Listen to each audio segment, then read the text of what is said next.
Good afternoon, everybody, and welcome to the Traders Group. This is your host, Gary Humeski. It is Monday, May the 4th, a little after 4 p.m. Eastern Standard Time. Like always, I want to welcome everybody on board, new as well as old, and let's get right into it. Get through the disclaimer. This webinar is for educational purposes only. I am not giving any trading advice whatsoever. Trading involves risk, especially trading options. Alrighty, let's see how this market finished today. Okay, it finished up 46 points.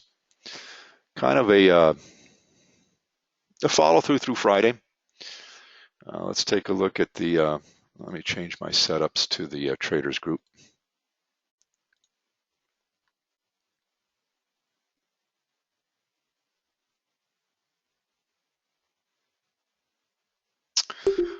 All right, let's go look at the macro picture.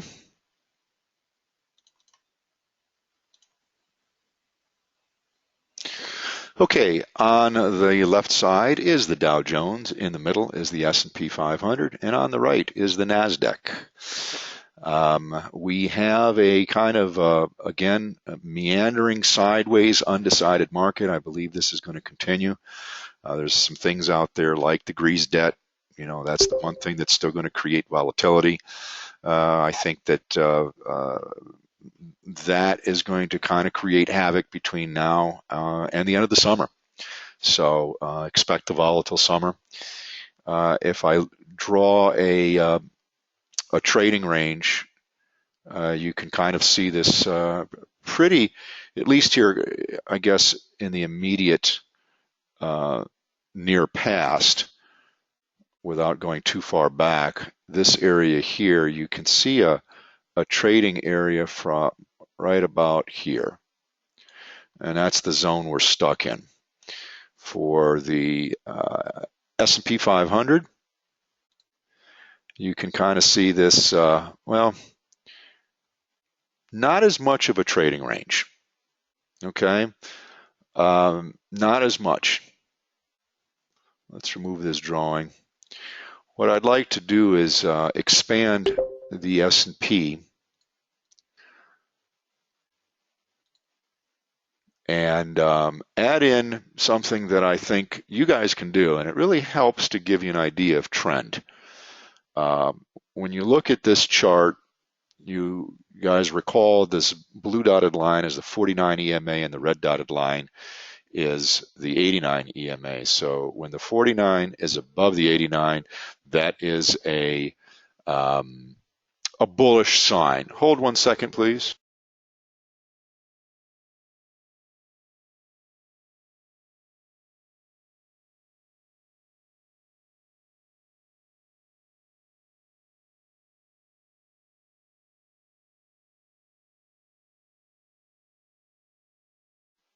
Alrighty, I'm going to start this over because I realized I am, somebody just called and informed me I'm not, you guys aren't seeing my screen. So I'm going to back this off again. Yep, got it. I got 4 or 5 people that have told me now. Okay, once again, welcome to the Traders Group. This is your host, Gary Humeski. It is Monday, May the 4th after 4 p.m. We're going to have to get through the disclaimer just one more time here. So bear with me, and my apologies for doing this.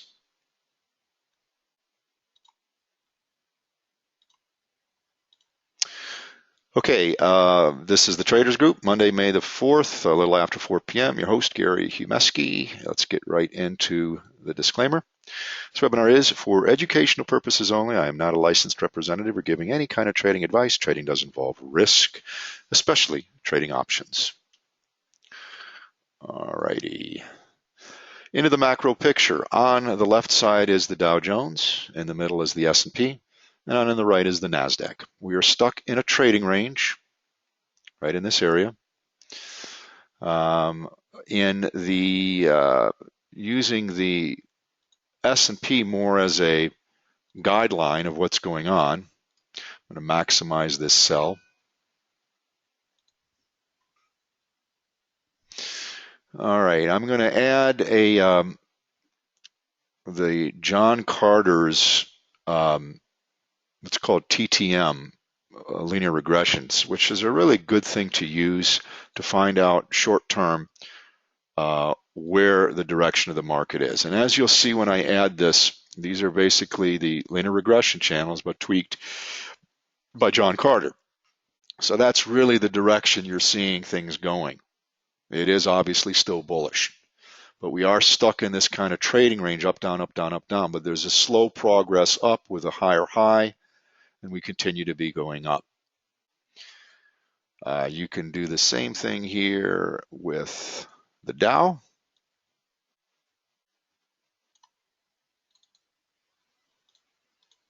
You see the same pattern. And lastly, you can definitely see the NASDAQ is got a distinct pattern of moving up. The 49 is above the 89. And that's always bullish. Linear regression is pointing upwards. We do have a slight pull down in the detrending price oscillator, but you see this volatility. Just take a look at this part here. Up, down, up, down, up, down. But we're overall in an upwards trend. Now, with all that said, I don't think there's a lot of economic data coming out this week that we need to be concerned about. The one thing I think the Feds are going to be concentrating on is Friday's unemployment report. That's where the attention is going to go. In lieu of the fact of last week's report, it kind of put the Feds in a dovish, not hawkish position. I think that they are going to raise rates. I think it's going to be incremental by a quarter basis points. I think that's what the market wants. Is June off the table? Not necessarily, but the bar is very hard for the Feds to do that, more than likely September or the following. And then they're going to every Fed meeting, they're going to raise it a little bit or skip one, and then raise it a little bit and skip it. But as long as there's that uncertainty with Greece out there, that's going to create volatility between now and the end of the market. Once again, folks, follow the German Bund. The German Bund was up over the weekend. That was a positive sign for the market. That's why one of the reasons the market went well this week. But these are the things to look for. Tomorrow, international trade.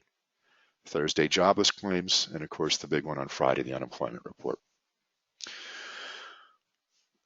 Okay, I'll add in this as well, just so you guys can see that same relationship. And again, it's the John Carter TTM squeeze right here, TTMLRC. Really nifty one to add, and it gives you the overall idea of where the market is trending. And you could see this is almost paralleling the longer term linear regression channels set at a 90 width. This is more distinct upwards. This is a little bit more slanted upwards as well.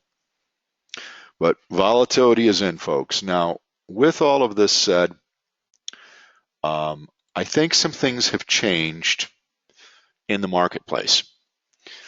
The sell in May and go away, which is a classic statement we've over the years learned to adopt, isn't necessarily true, everybody.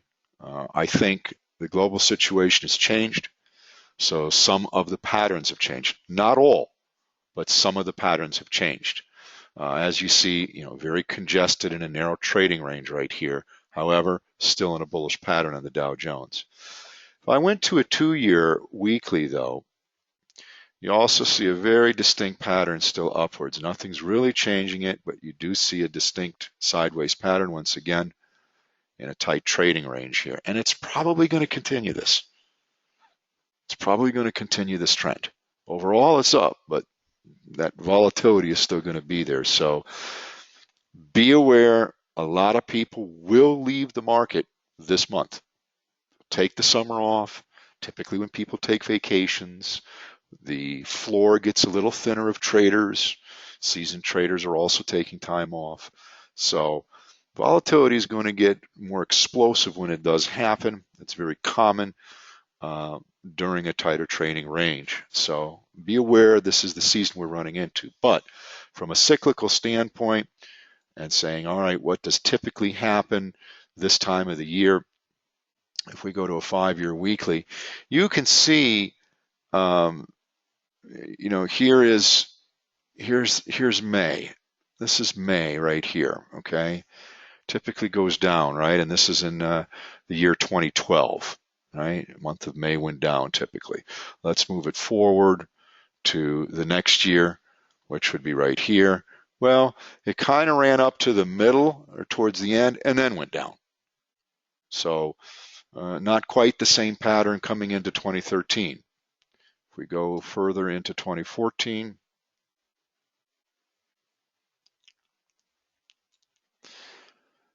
pattern didn't repeat itself, did it? Last year, here's the beginning, and what had happened? The market kept going up. So that was kind of the first sign that things have kind of changed. And of course, when QE stopped here and QE started in Europe and in Asia, things really changed. We're really almost contrarian to each other as far as a trend goes. So what do we expect here? Obviously, the market is making a decision, but from a weekly standpoint, you can see right at this level, I'll throw a price level in here so you guys can see this.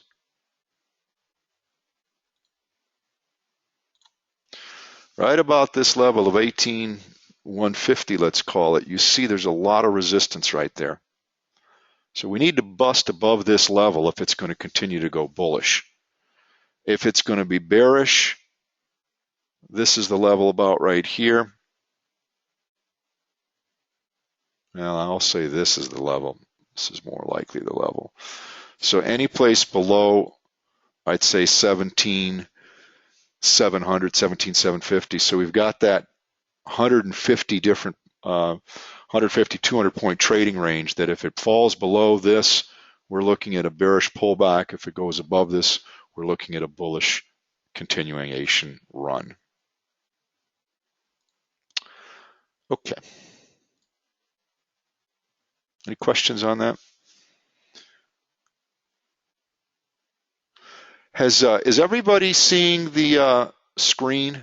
I need a couple of people are not seeing it. They're having a problem seeing it. Does everybody see the screen?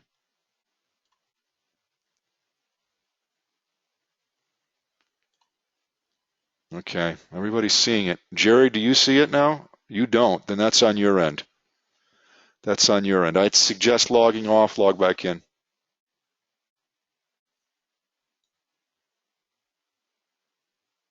Okay, that's what I would suggest. All right, let's, anybody trading Disney? Hands up for anybody's trading Disney.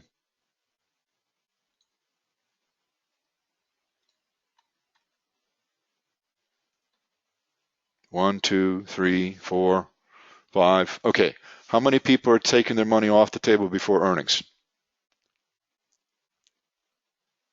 You are, John? You're taking it off before earnings? Yep, okay. Jerry is. Bob, you're not, Earl? You're holding through? Okay. What about you, Robert? Are you holding through earnings, or you oh, okay. Okay, so you got a covered call on that. I mean, let's take a look here because it's obviously, you know, it's on my mind. I'm not in it yet. I may or may not decide to get in it. Oops, not DSI. I'm sorry. Disney is DIS. This is 6-month daily. Let's get into a tighter time frame. What do I have? 4/1. So it's probably a 20-day hourly. Is that what I have? No, I have probably a 3-month. No, these are evidently extensions that I've done sometime in the past because this is the Traders Group workstation. So I assume it's a 6-month, and we can blow this up a little bit. All right, you can see that, yeah, this was a Fibonacci extension of where could it potentially go to based on its a dip from, you know, this move from here to here and then from here to here. Where is in this extension probability could it go? And you see there's resistance right now at the 123.6. Could it go to 112, 113? 161 is the turnaround. That's usually where things will stop. Why I'm bringing this up? Because I'm looking at the seasonal. Hit the puzzle piece to make sure I've got accurate data. I'm going to keep it on the default tab 3, 14 days, and I'm just going to highlight it. That's what most people do. When I do that, I see a run up to earnings. Now, if I try to snap this area after using best rating, it won't find me a trade. It'll find something in here in June. I need to kind of get a pulse of historically, what does it do in this area? So if I go to tab 3 and trade it, change it to best profit per trade, started on that green dot forward, I get an 80% short, which concerns me. Secondly, 2015, where does it sit historically from the lowest the stock has ever been to the highest the stock has ever been? Way up at about 95% of its historical move. One of our members I was talking with, and we were discussing this, and what are some of the things that could affect Disney's earnings? Now, did anybody see one of the big blockbuster movies over the weekend? It was the new Avengers movie, if you like Marvel at all. You guys probably don't like that kind of stuff. I still enjoy those kind of movies. I've always liked sci-fi. My kids like it. Of course, my kids aren't really kids anymore, but they still enjoy it. Anyways, first day grossed $84.5 million. And the only movie that has done better than that was the first Avenger movie. So it was an absolute blockbuster weekend for revenue, but that's not included in this quarterly earnings. This quarterly earnings is January, February, March. It's those 3 months. So you have to consider, what is the revenue that Disney had. Disney has cruise lines. Disney owns an island for their cruises. They own Orlando Disney World, California Disney World, in Europe and Asia. They own production companies, DreamWorks Animation. They own the Marvel franchise. They're super successful. And of course, there's 47 million people that visit Orlando between Disney World and Universal Studios. So I don't know. I'm kind of crossed whether or not I want to, hold this through earnings or make a trade through earnings or not. Now, volatility, if you look at this for Disney, it actually was sitting above 52 earlier today, but it's now below the 50% tile of its last 12 months run. So it's not that bad. It's not that bad. One of the things I didn't say last time in regards to this that kind of is swaying me to perhaps take a small position and hold through earnings is that on April the 24th, a trader bought 10,000 May 111 calls for $1.70.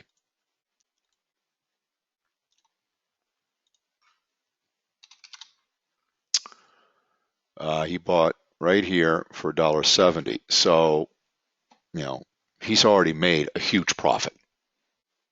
I mean, that's $1.7 million of pure premium that he dropped, but he's already made 57 cents on the dollar, or 57 cents profit. So, and if you look at this, you see that there still is an open interest of over 10,000. And I could go back in time and I could show you exactly, as in regards to Disney back on the 24th, where that tranche of money came in. Here's the 23rd.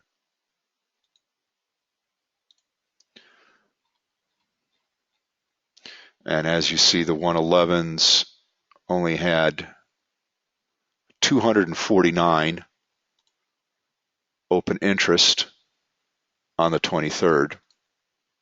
And on the 24th, that's where 13,000 came in. Obviously, 10,000 of that is somebody coming in, and they paid evidently earlier in the day because it was up 53 cents, $1.70. So are they still holding their position?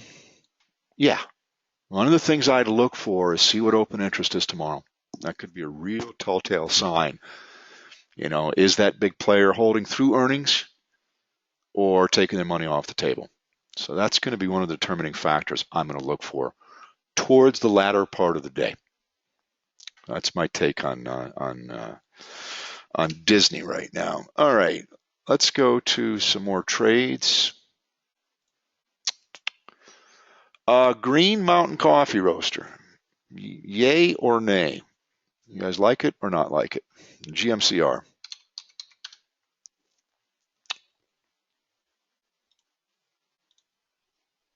Go ahead and type in yes, no, indifferent.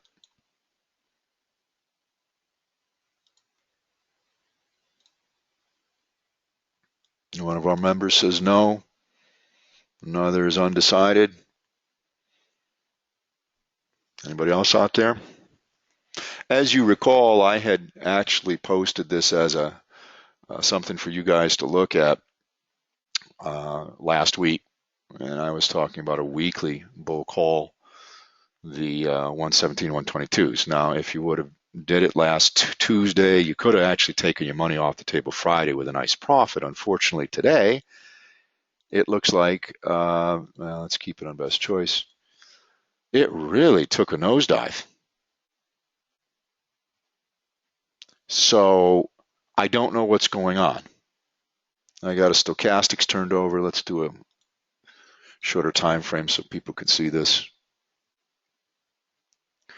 Stochastic is towards the upper part of the 80%, pulling over. I got a gator mouth starting to close.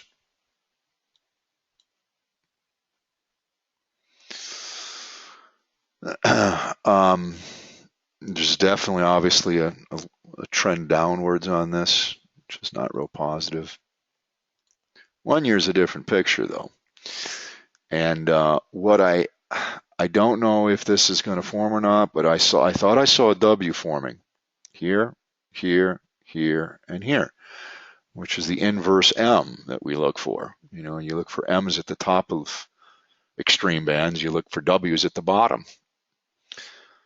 But it's definitely oversold on a 1 year basis. And on a 6-month basis, it's oversold.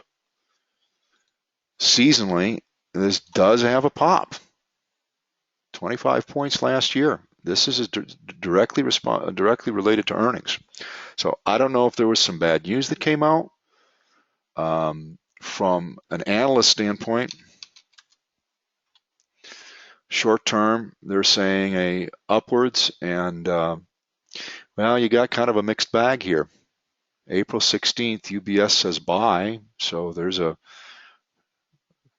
fairly recent one within the last week or so. Both of these two, Susquehanna Financial and UBS, kind of a mixed bag. I'm not trading it. Tesla. What do you guys think of Tesla? Elon Musk came out with the news about the battery, home battery that he's introducing, because we know solar is becoming more and more prevalent. Matter of fact, next year, believe it or not, 50% of all electricity is going to be coming from solar in the state of California. Very interesting statistic I read or heard on Bloomberg. But also on Bloomberg, at the same breath, there's a company called AGL, which is going to be a competitor, and there are several other competitors for Tesla. Tesla has priced their home battery at between $3,100 and $3,500 if you purchase it, but the little unsaid truth or caveat to that is that's if you install the battery yourself. If you don't know how to do that, it costs you another $3,500 to have someone come and install it for us. It's actually $7,000. AGL is taking another approach. They have 2.3 million customers in the country of Australia. Their cost is going to be totally financed for their 2.3 million customers to have their version of the home battery. And so there's zero cost to get in. And they're putting a guarantee that the monthly lease cost, if you will, is going to be less than what their current electric energy supply is. Wow, it's a great opportunity. So I'm going to look at a company, AGL, and investigate them a little bit more, because I see that as a huge move from a marketing standpoint. You can't get smarter than that. When electricity deregulated, I had a little call center that I was doing. It's called an energy room.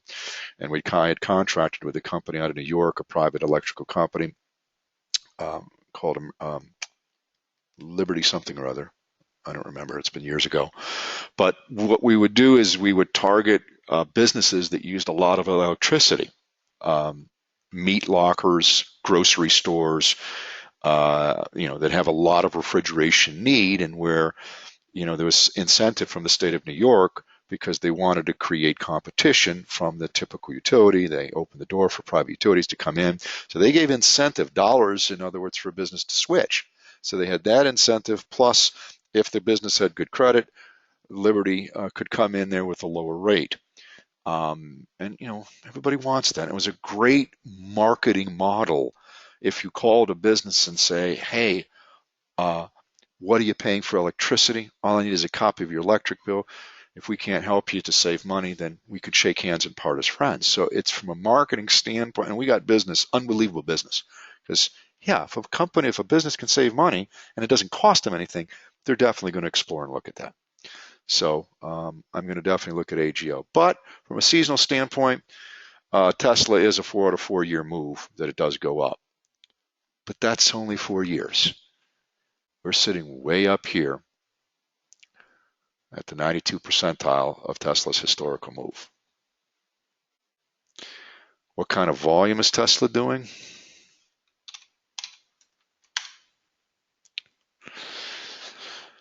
Well, there's probably just as much short interest as there is long interest. A lot of spreads you can see in $5 increments, 135s, 140s, 140s, 150s, 150s, 160 or 150s, 155s, 160s. A lot of spreads.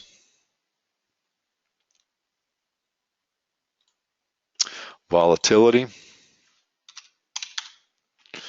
is not, it's yellow, it's not green. From a technical standpoint, does not look good. Now, this is also consolidation before an unknown event. 6-month linear regression, everything is pointing down. We do have a 49 trying to edge up and a curve pulling up, trying to cross.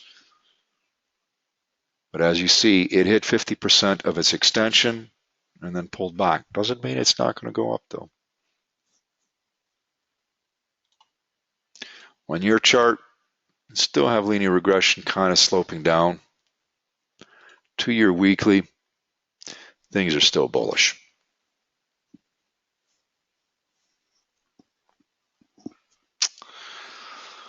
All righty, let's see.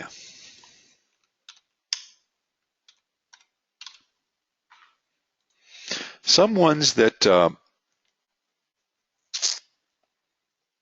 I talked about Disney, Green Mountain, Tesla, Jazz. There isn't a lot this week, by the way, that I found, just so you know. So if you guys have some things you want to bring to the table, we've got a half an hour. I'd be glad to discuss things.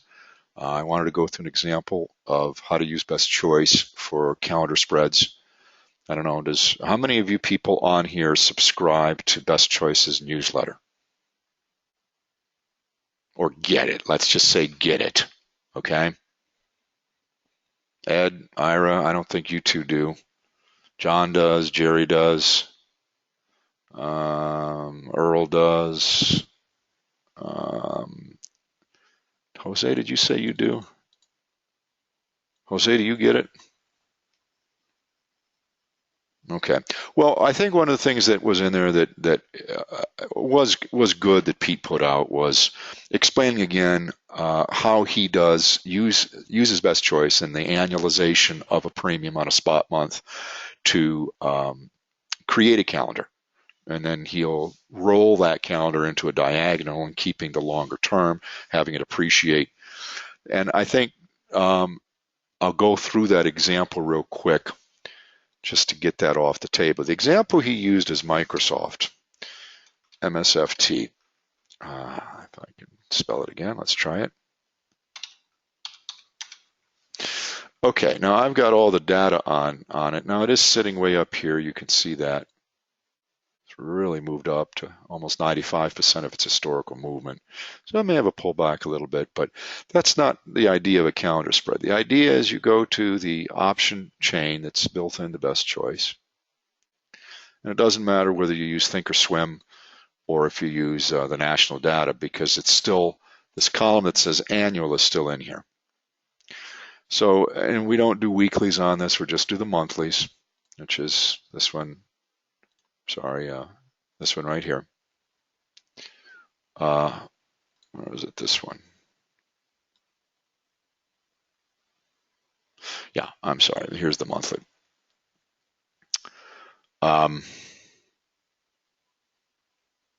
He gave the example of the 49s.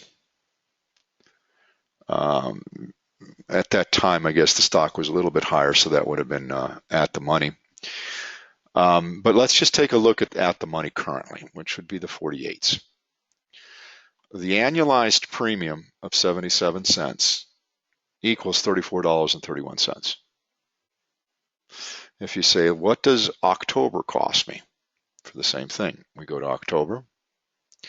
The same 48s, it's got 47, a lot of open interest. We'll call the annualized is 1031. So the difference between 1031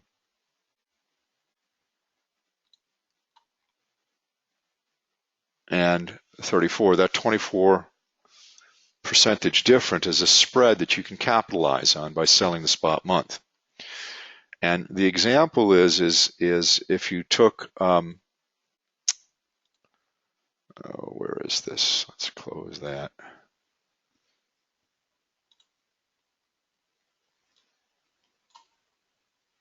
Bear with me one second.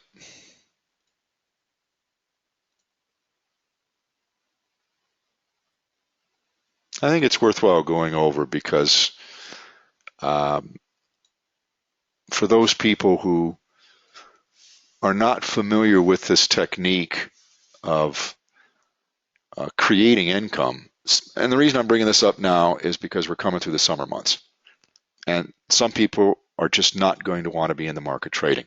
So this is a way that you can still participate in the market, still kind of satisfy that urge to be in the market, but not necessarily be subject to the insane volatility because you're buying time and you're simply selling spot months and creating income. So back to this, where was this? Okay, I'm sorry, I have to find the newsletter.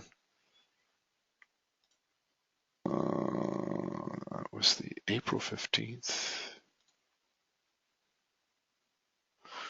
Where was this thing? Well, in essence, what you're doing is you're taking how much time is left between now and the month that you're selling, and the dollar amount, and you're determining what is that cost per day versus what is the cost per day for the FAR month. The whole key to this is to find stocks where you have a good spread from the annualized premium. And it means that the cost of that front month premium is much, much higher, and you simply take advantage of that by selling it. And if you have a stock like this one here, because if you're buying October, you'd want to be able to take best profit per trade and say, all right, from May to October, what's the historical precedence? Nearly 70% that it's going to continue going up. And you don't want a stock that has a lot of volatility. Microsoft doesn't have a lot of volatility. I mean, there's barely a, what is that, a $5 spread on a $44 stock. It's barely 10%. Of course, it took a real pop up here. But that's the concept, is taking advantage of the spread difference between the spot month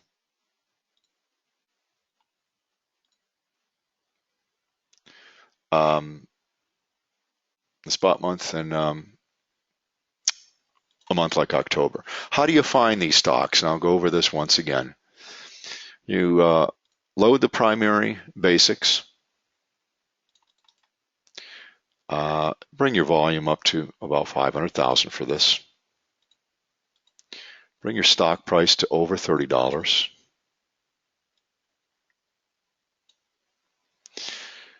You want to make sure that you're weeding out the companies that are no longer traded. Bring the last traded within the days bar all the way down. Leaves you 845. Default, it says options and list. Then you want to throw in two more conditions. You want to throw in earnings growth rate. That's one of the first things that identifies a good company or not. 1 year. Because you want a company that's growing.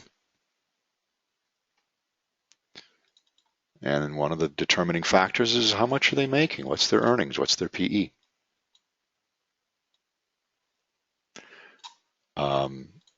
We could bring this up to 20%. There's 21%, leaves you 219. The next condition is you also want price consistency. You don't want to have a lot of volatility. So you scroll down to where it says price growth rate consistency. I'm going to throw in 1 year because this is what I used for earnings growth. And once again, I'm going to bring in for consistency of price. This one I may want to bring up to 80% consistency, maybe even higher, 90% consistency, meaning it just doesn't fluctuate. It just continues to go up.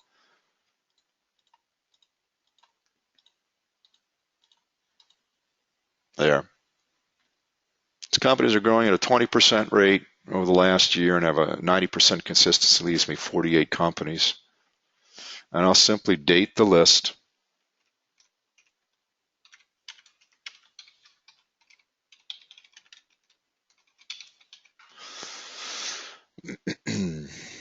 And save it. Now, this is not a list you're going to run through the Cycle Wizard. You will not run it through here. You will go to the seasonality chart. You'll pull up the list that you created. And, well, look at Apple. That's a really nice looking time to be into Apple, right? 90% historical probability. So would Apple be a potential candidate? Yeah, in my opinion, ever since it went on the New York Stock Exchange and the shares were diluted when they did a 7-to-1 split, Apple no longer will be the pop of the future like it used to be. We used to trade a lot of Apple on earnings because they'd have those surprises and the stock would pop. We don't see that anymore. We simply don't see it. It's just a slow meanderer. Doesn't mean it's not a great growth stock though, and it's going to continue to grow and be innovative. So I'll do the same thing and say, well, what does it do from May to its earnings in October? Oh, geez, I got a 90% probability that it's going to go up. That's cool.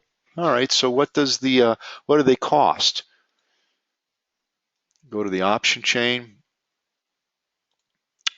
go to spot month, at the money, annualization. You can see this is the annualized premium, $1.67 is a 40.5% annualized cost for that premium. So let's go to October. What does October cost? Same thing, the 129s. Well, it doesn't have 129s, it has 130s. This is a little pricey at $8. I don't like to see that kind of spread, even though I'm getting a 27% spread annualized. That's pretty pricey for me. So it doesn't mean you have to go 6 months out, but generally when you do calendar spreads, you're going out in time that much. January's is even more expensive, so I wouldn't go that far. Now, maybe August's. Let's see the difference of 16.93% versus 40. It's still not too bad. How much am I paying for this? $6.55 less what I sell for $1.67. That's still kind of pricey for me. So this is how I go through this. And again, that's pricey for me. It's not necessarily for you. But that's what you're going to do. Go one by one. and look at the spread differences. And the first thing I look for is spot month. What is that annualized? If it's sitting there 60, 70%, I'm immediately going to go to like a November. See, this is 11% for 710,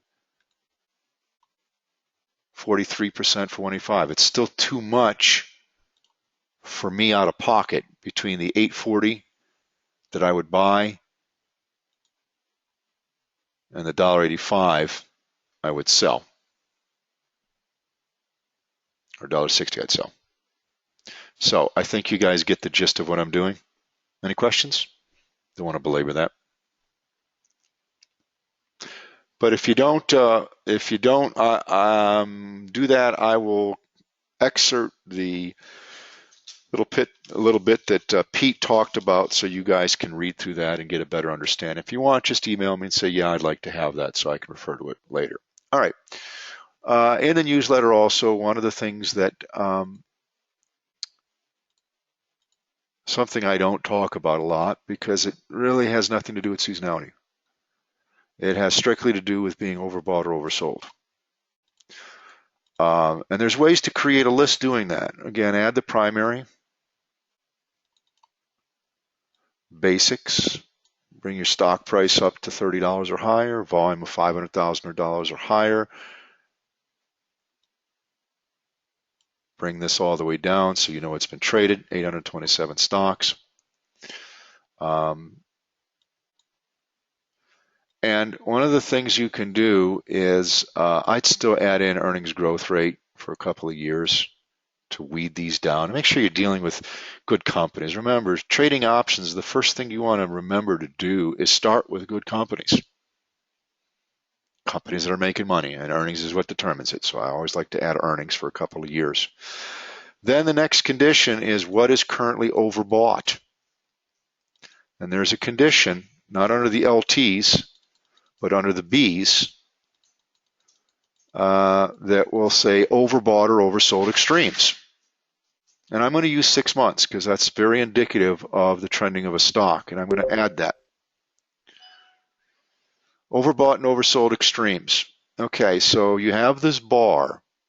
If I'm trying to find things that are overbought, I want to eliminate everything from the bottom up, only up to 90%. So I'm going to take this bar and I'm going to bring it all the way up to 90%. So I'm eliminating everything that is 90% or lower on the extreme bands. Leaves me only 37 stocks. That's fine.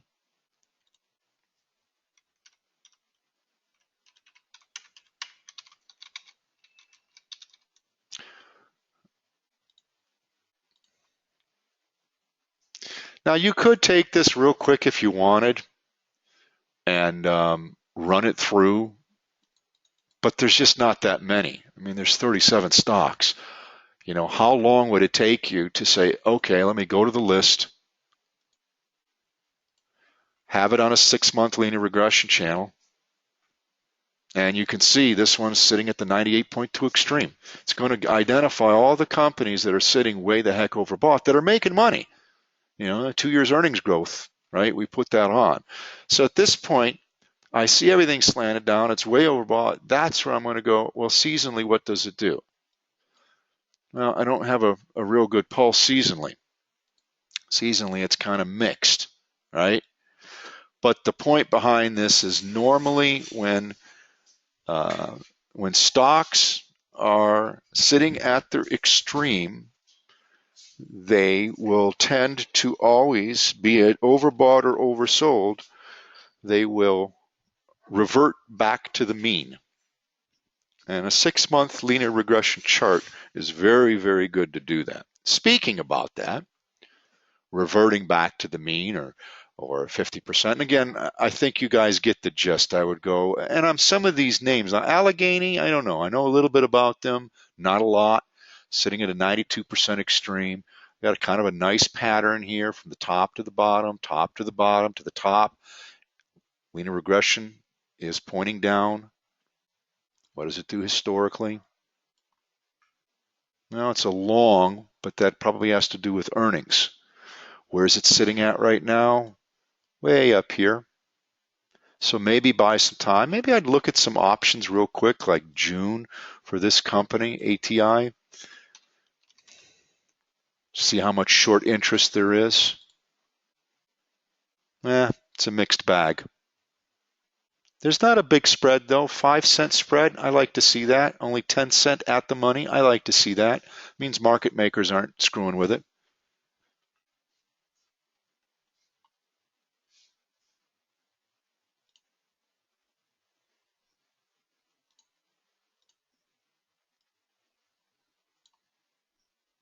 I have more of the short coming into June with an 85% probability rather than now. Now it's a 50-50. So I'd probably watch it a little bit more. Now you could do this all from this chart as well, which is easy to do, but that's really not the premise of creating this list. Really, this is more from a technical standpoint of strictly being overbought. I like to see what it seasonally does, though. Just because it's overbought doesn't mean it's not going to continue to go up, especially if it's as strong as Onion's company. Bunge typically goes long. BITA is different, though. BITA, let's just use whole rating. BITA is a short 4 out of 4 years. And then you could say, well, is it overbought? Well, yeah, it's on the list, so it's sitting way up here. And it is trending down. So where's the mean? I mean, this is just a technique just using linear regressions. Move your mouse off the chart, up, and have your eyes look between the mid and the low. The mean is the mid at $50.80. It's sitting at $61. Could you look at the 55s, for example, which is actually between the 90 and the mid? And typically, though, it'll revert back to the mean, meaning it's going to revert back to the middle, the mean, to 50% of price movement. So we could look at BITA, which I did list as a short. There's quite a bit of interest here in May. As you see, 1,500, almost 3,000 contracts sitting at the 50 45s. And again, the 50 is the mean. And that's sitting at 30 cents. I'd probably maybe look more at the 55s, right? And you can look at some other indicators to determine, is this something that, oh, and they have an earnings coming up as well. 5.8 aftermarket.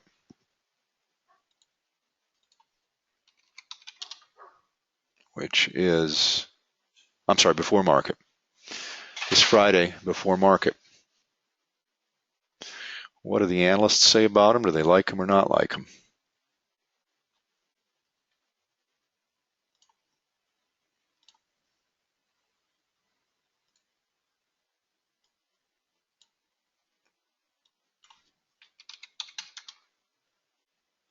Analysts actually probably are froggy on it. You know, well, 3 up, 2 hold. Kind of a mixed bag. So what I would probably do is wait for earnings to come out. And then once earnings comes out, and then you could play it. And again, it would depend on how much it would revert back to the mean. If it's a tank on earnings, well, then you kind of miss the play. But the whole idea behind creating this list is simply using linear regression lines, finding overbought or oversold. You can look at either or if you're bullish or bearish. This happens to be a bearish list. Bank of New York, BK, what do they typically do? Well, again, it's more of a short in June than it is in the month of May, even though there's more of a precedence for it to go down. So you guys get the gist. Any questions on that? All right. One of the ETFs, I think, out of all the ETFs I looked at,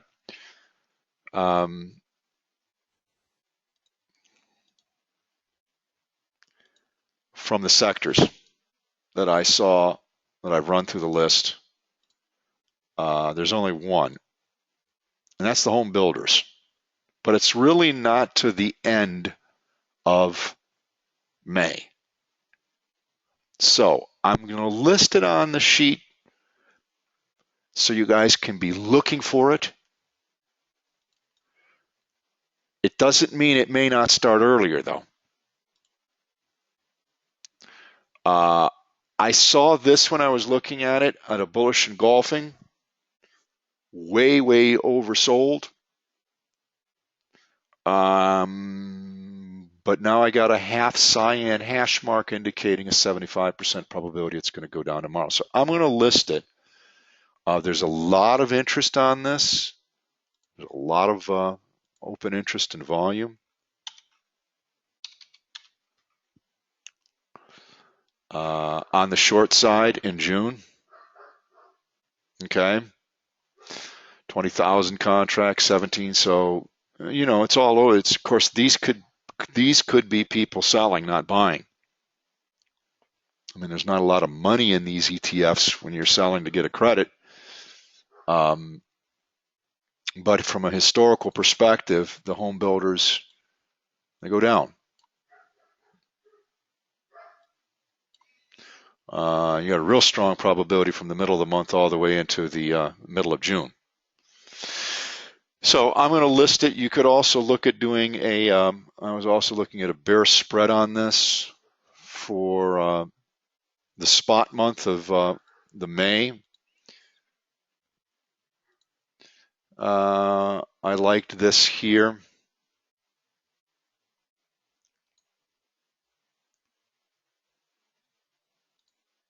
For 56 cents. Well, this was, I had a better price than this when I was looking at this. It's, well, I had it where there was at least a more than a 50-cent spread on a dollar. So I know I could at least make 100%. So play with these numbers a little bit. You can see somebody came in here, 900, you know. I don't know when they bought that, but they're obviously receiving some kind of credit for that. I'm sure they're not short out that way down here at 30.35 because this thing just doesn't move that much. But I was looking at a bear spread on the 36.35. Another way to be able to play this. And I went through the analysis tab on this to determine which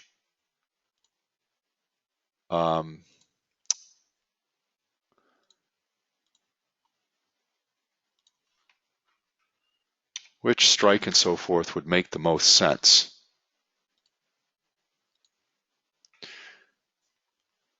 I expect the historical, let's just use what the wizard found. 6.13, 100% of the time, the last 6 years. Again, ETFs not big movers. You're not going to find big ratings on it. It's just not what happens. So the other thing you could think about is what other stocks are connected to home builders. One of the ways to find that, I don't subscribe to FinViz, but you could still get an idea. You just have to jot it down. Go to Screener and then sort by sector. I mean, one of the things you'd want to do is, I don't know, put in a home builder. Toll Brothers, TOL. They're in residential, so they're under industrial goods. What is Ryland Homes? RYL, is that what it is?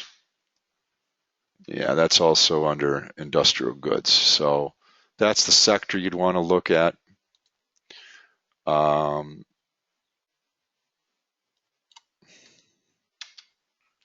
This will give you all the companies that are,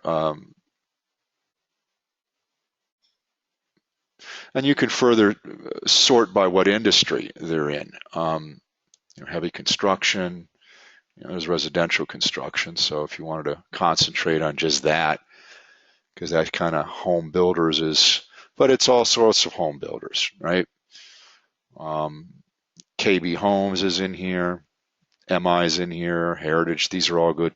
Pulte, Ryland, those are all the big boys. DR Horton.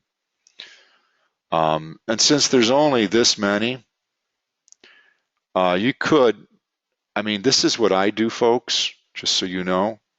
I'll highlight that, right-click, copy.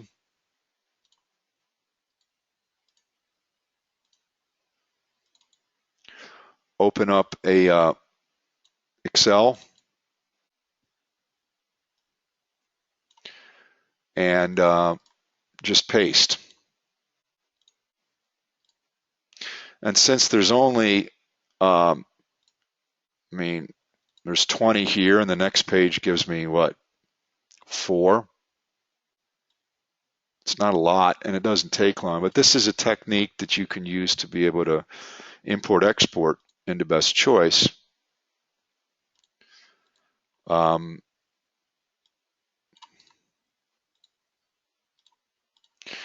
so you want to get rid of all the columns that do not relate to the ticker. Don't care about any of these things.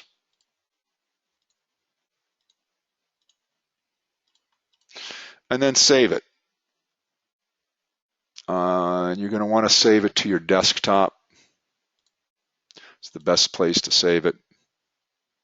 And remember, it defaults to an XLSX when you highlight and copy and paste, so you need to convert that to a comma delimited. And I'm going to say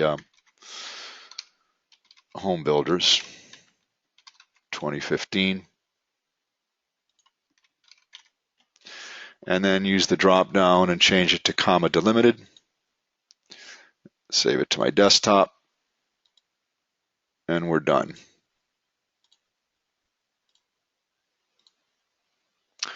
So that at that point I can open up Best Choice, go to the magnifying glass, click New,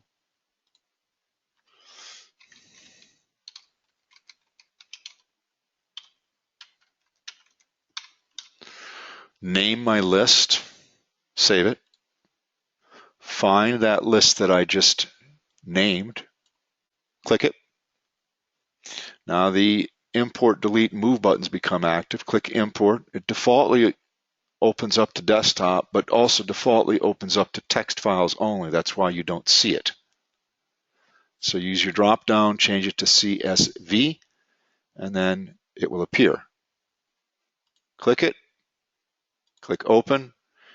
Now there are seven symbols that did not import, and these are them.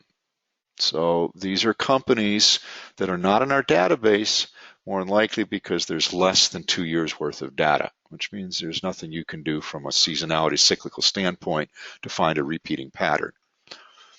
So at that point I would click OK.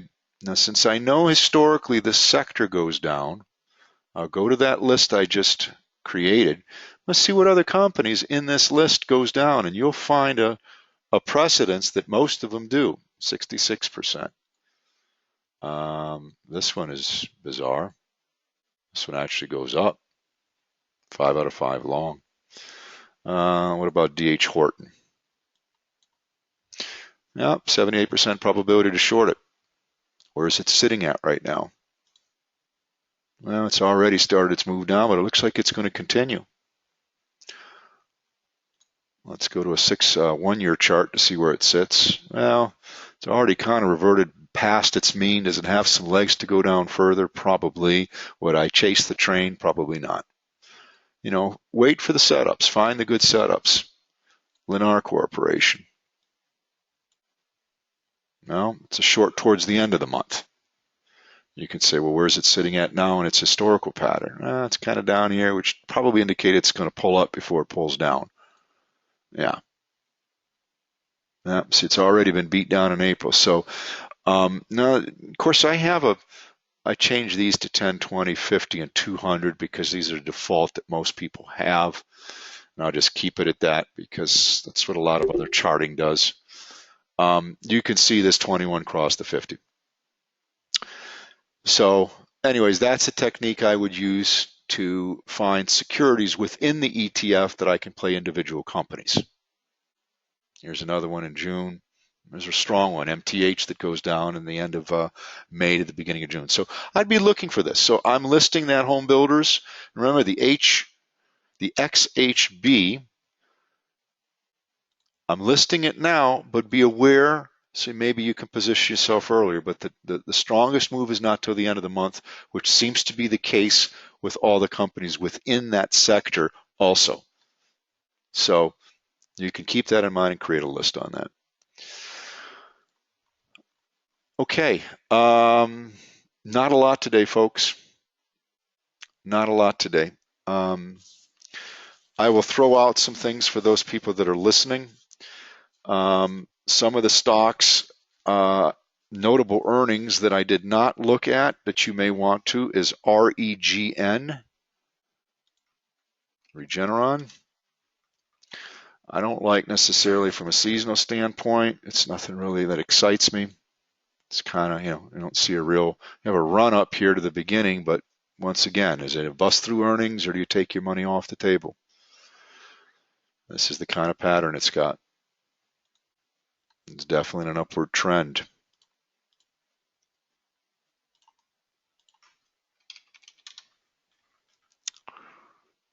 Not a lot of interest, and it's expensive. That's the problem. Oh, Priceline. Who's going to stick through earnings? Who's got Priceline? One of our members, I guess, I think he's left for a while, but he sent that chart on Priceline way back in February. And I know some people took advantage of it, but it was kind of a far shot because the stock was 100 points less than where it's at right now. It was 1150, 1160, but he said that first target sometime in the end of March in April was going to be around 1285. And who would have guessed that it's only about 20 points away from that right now? So, and it still continues to be on a rock and roll pattern. No sign of letting up as I see this.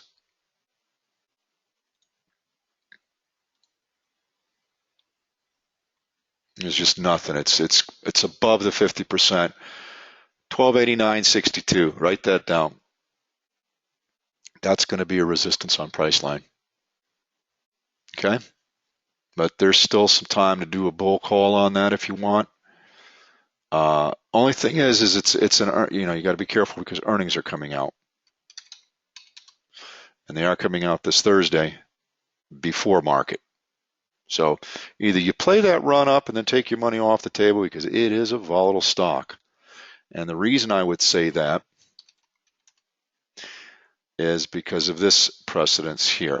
Let's go to best profit per trade. 80% probability of a short. So when you snap based on the regular default best trading a whole zone, you snap it and go, wow, that's great. You see that runs up through earnings. When you do that same thing for the earnings here between April and May, it's a blue run up and then it stops there with an 8 out of 9 year run up, which if you look at it, has it from the middle of April till now run up. Here's the middle of April. Has it run up? Yeah. Went from a 1191 to 1267. It's a 70-point move. And now it's sitting at the top of linear regression. Does it mean it's not going to have legs to continue? Not necessarily. But I'd be a little bit concerned with earnings coming out, that's all. Well, it could blow right through because it's such a strong company. You look at what do analysts say about this? They all love Priceline. They love the captain and all this commercials. 14 out of 17. 15 out of 17 say buy. 14 say strong buy. Look at these targets, 1327, 1480. Now, I was talking about retracing to the mean, and one of the ones I think will do that is Priceline, or Netflix. I think it will retrace to the mean. Remember, I talked about this. I'm going to talk about it again. Priceline retraced and filled the gap. Remember, it popped up here, went sideways, came down, went up, went down, and then finally filled the gap of before earnings high where it popped. It filled the gap. Then it took off to the races. Very, very common. Netflix has not done that. But I have strong indication this thing is going to break down. Where? Well, let's just do a retracement from the low before earnings to the high. There's your 50%. Let me change this to something you can see.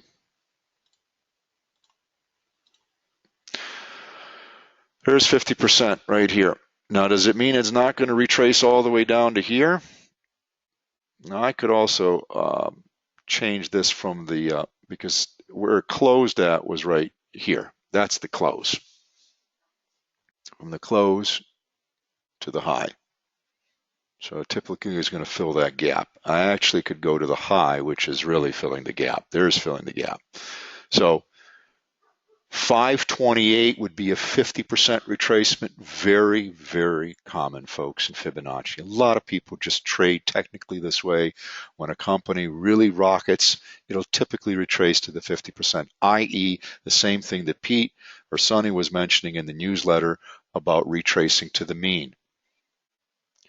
515 on the 6-month linear regression here. On the 3-month, it's 512. Let me add in today's candle so you can see it better.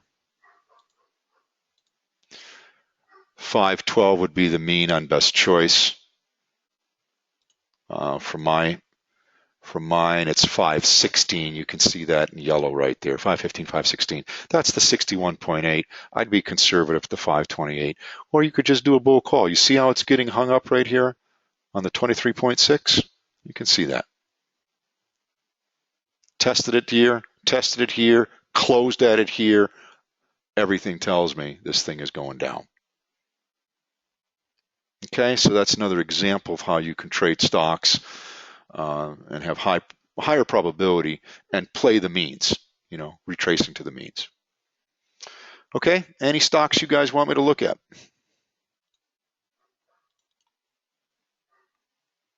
Yes, no? Throw some stock out there. I don't have a lot other than, I will talk about a couple though.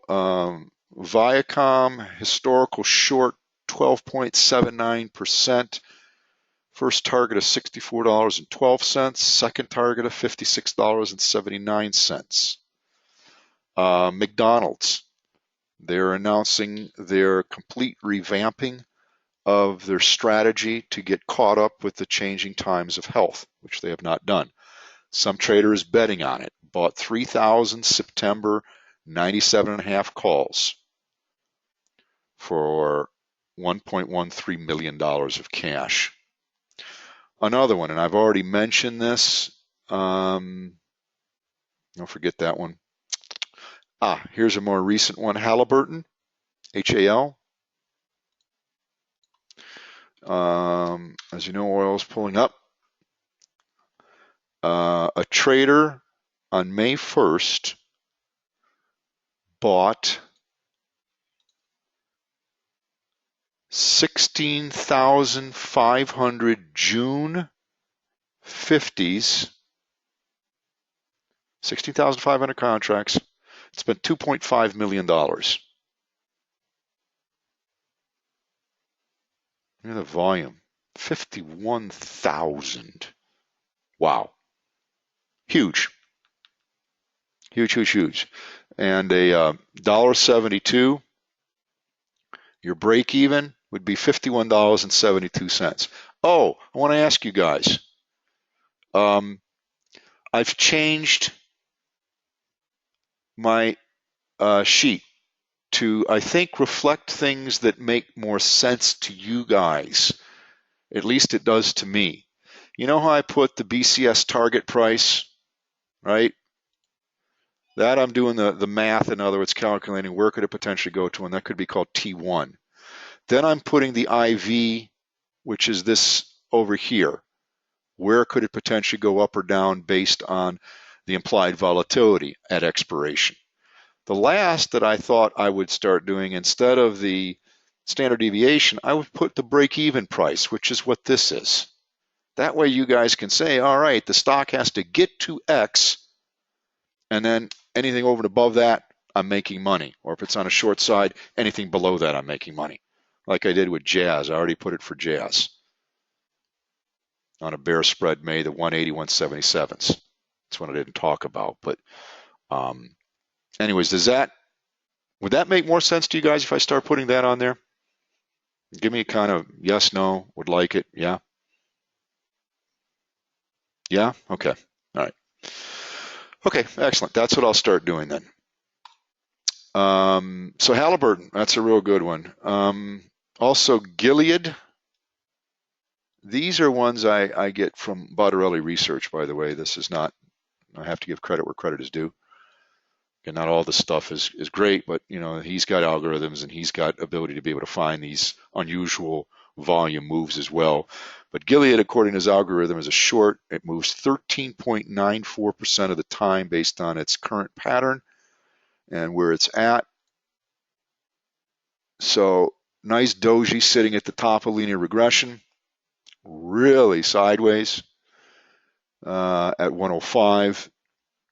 Seasonal standpoint, nothing really great, I guess, to talk about. Yeah, it's kind of a mixed bag. Let me make sure I've got good data. Oh, see how important that is to change things? Different picture now, 70% short. So, yeah, if I took one, not a big move, 1.92%. So sitting where it's at right now, let's add in that candle. Sitting right there at almost the 90%, 1.92% move. Take 1 minus 0.0192. This gives me my factor. Multiply that by the closing stock price of 105.66. Gives me a target of 103. Where is 103? Right between the mid, 101.36, and the low. Actually, it's between the high and the mid. So it's a retracement right back into here. So what does that cost? Now, that's certainly not what Bottarelli found, about 13.94% move, right? Our seasonality shows us something different. It's a 1.92% move. So the only other question that I would say is it worth it? What kind of option volume is there? June, woo, somebody's doing some straddles on that, folks. You can see that very easily. 20,074, 20,074 at the 110s. Expensive for $8.02. $104 stock, that's some premium. What is that? It's about an 8 or 9%, still under 10%, about 8% premium. And some people are willing to do that. I personally don't like to do that. So we're looking at a shorter term. Wow, 29,000, 45,000. Seems to be a predominance of people loading up on the call side. So take a look at that. Is Twitter a buy? Is Twitter a buy now after it's been beat to heck? Is Yelp a buy? Yelp got kicked in the pants, by the way. I think I had mentioned that one on the sheet. Pretty sure I did. I put Yelp down. Maybe I didn't. As a short. Oh, I know why I didn't. Because it didn't have enough seasonality to it. But talk about a 1-year seasonality. Here's a 1-year seasonality for you to go short. Oh no, this was a 3-year. I'm sorry, 3-year seasonality to go short. And it did. Really just off the cliff. All the social media took a bad dive. So hold on one second. This is our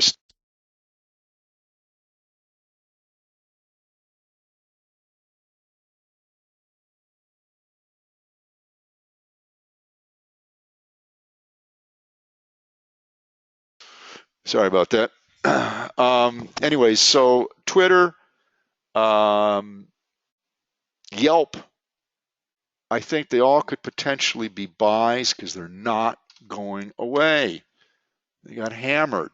Not yet, but keep your eye on it. Keep your eye on it. Right back into this area here, 35 bucks, 36 bucks within that 35.70, 36.90 area. It's at 37 and change. That would be a kind of a bottoming. If it meanders sideways, then you can buy something and play the pull-up. I like those kind of trades. Groupon is coming out. Anybody going to do Groupon? That's coming out. It's 100% long on Best Choice, but it's a social media. Oh, I'm sorry. Twitter was the 1 year that went south. Sorry. That's the 1 year that we had in 2014 that it went south, and sure enough, it did it again this year. But I mean, 1 out of 1 is why I didn't list it. Yeah, it's not a repeating pattern. But Groupon is GRPN.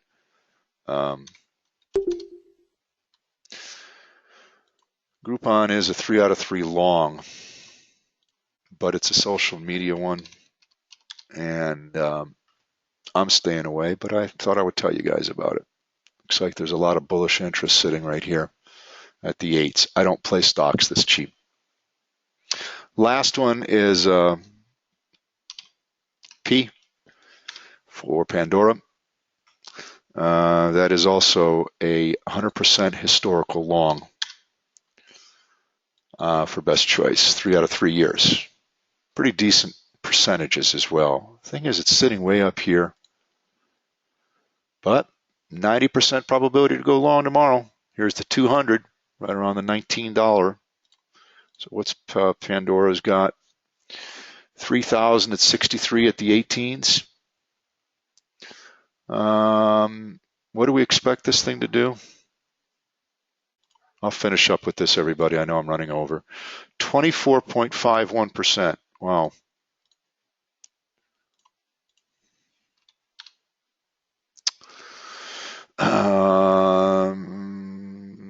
Maze.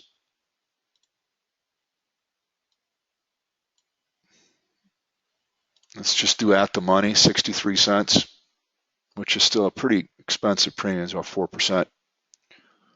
A little under 4%, 3.8. But let's just say that it does move instead of 10%.